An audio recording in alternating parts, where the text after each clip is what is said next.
để cho yêu liền á.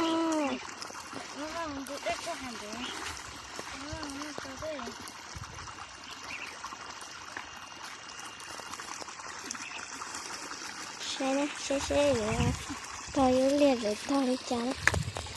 Xe nè.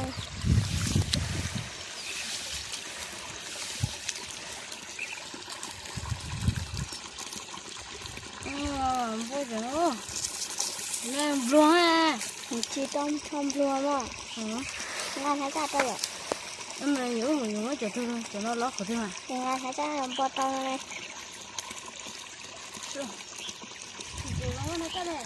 đúng rồi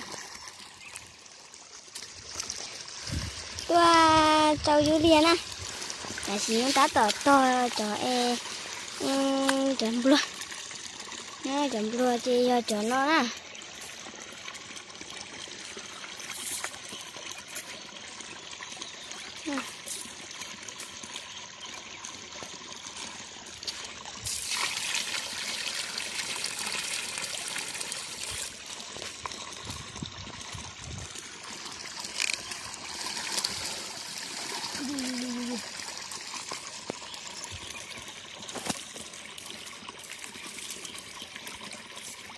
tôi đã cái rồi cho lưới chạy cho liệt cho nó